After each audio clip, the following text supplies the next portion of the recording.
السلام علیکم ورحمۃ اللہ وبرکاتہ، نحمده ونصلی علی رسولہ الکریم، اما بعد۔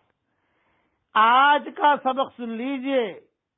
آج کے سبق کی سرخی ہے حضور صلی اللہ علیہ وسلم کے خاندان کی سیرت، پارٹ 5۔ اب حضرت عبداللہ کا نکاح ہوا، لیکن خدا کی شان کہ عبداللہ ابن عباس فرماتے ہیں جب عبد المطلب اپنے بیٹے عبداللہ کو نکاح کے لیے لے کر چلے تو راستے میں ان کا بھی خیال ہو گیا کبھی میں بھی نکاح کر لوں۔ چنانچہ حضرت عبداللہ کے ساتھ ساتھ عبد المطلب نے بھی نکاح کر لیا ایک لڑکی سے، اور وہ لڑکی جو ہے جس کا نام حالہ تھا، ان سے عبد المطلب نے خود اپنے نکاح کا پیغام دیا۔ ایک ہی مجلس میں دونوں نکاح پڑھے گئے، بیٹے کا بھی باپ کا بھی۔ یہ دونوں نکاح روایت میں ہے کہ ایک ہی مجلس کے اندر پڑھے گئے۔ اب جو ہے عبداللہ اپنے آمنہ کے ساتھ زندگی گزارتے رہے، حمل ٹھہرا، حضور اکرم صلی اللہ علیہ وسلم اس پیٹ میں حمل قرار پائے۔ لیکن ایک قصہ یہ ہوا کہ حضور صلی اللہ علیہ وسلم کی ولادت سے 50 یا 55 دن پہلے اصحاب فیل کا واقعہ پیش آیا، جو سیرت اور تاریخ میں معروف اور مشہور ہے، اور قرآن کریم میں اس کے بارے میں خاص صورت نازل ہوئی ہے، الم تر کیف فعل ربک باصحاب الفیل۔ مفصل قصہ تو کتابوں میں دیکھ لیا جائے، مختصر یہ ہے کہ نجاشی حبشہ کی جانب سے یمن کا حاکم ابرہہ نامی آدمی تھا۔ اس نے دیکھا کہ تمام عرب کے لوگ حج بیت اللہ کے لیے مکہ مکرمہ جاتے ہیں اور خانہ کعبہ کا طواف کرتے ہیں، تو اس نے یہ چاہا کہ عیسائی مذہب کے نام پر ایک عالی شان عمارت بناؤں جو نہایت مہنگی ہو، مرمر لگے ہوئے ہوں، تاکہ عرب لوگ سادہ کعبہ کو چھوڑ کر اس مصنوعی کعبے کی طرف آ جائیں اور مکہ مکرمہ میں جو کعبہ ہے اس کا طواف چھوڑ دیں اور میرے یہاں آ جائیں۔ چنانچہ یمن کے دارالسلطنت مقام صنعاء میں ایک نہایت خوبصورت گرجا بنایا۔ عرب میں جب یہ خبر مشہور ہوئی تو قبیلے کنانا کا کوئی آدمی وہاں آیا اور وہاں پاخانہ کر کے بھاگ گیا۔ یہ ابن عباس سے منقول ہے۔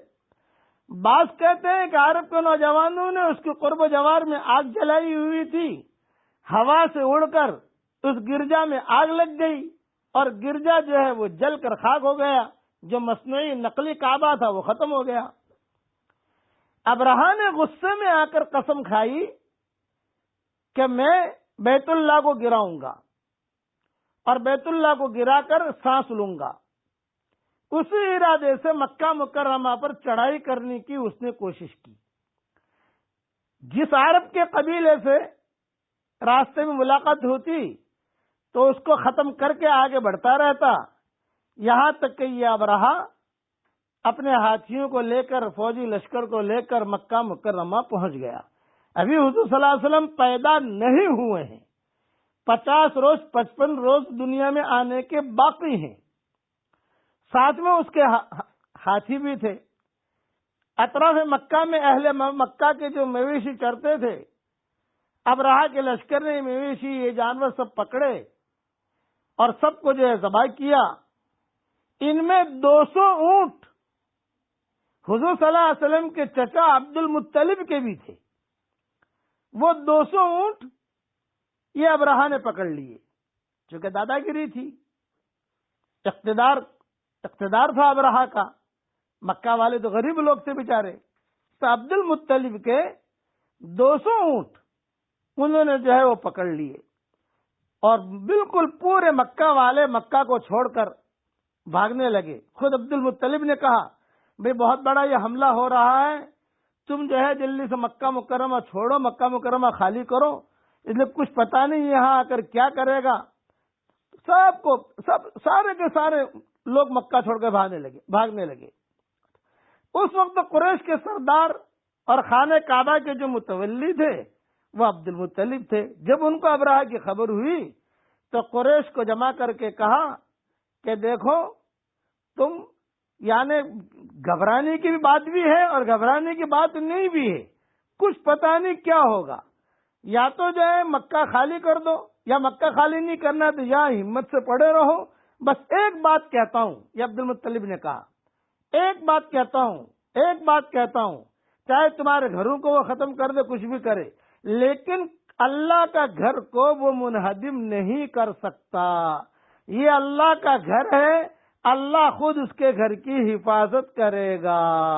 بس یہ کہا کہ اللہ خود اس کے گھر کی حفاظت کرے گا، تمہارے بارے میں تو یہ ہے کہ رہنا اور رہو، نکلنا ہے نکلو، باقی تفصیل کل انشاءاللہ۔ پڑھ لیجئے میرے ساتھ، سبحان اللہ العظیم و بحمدہ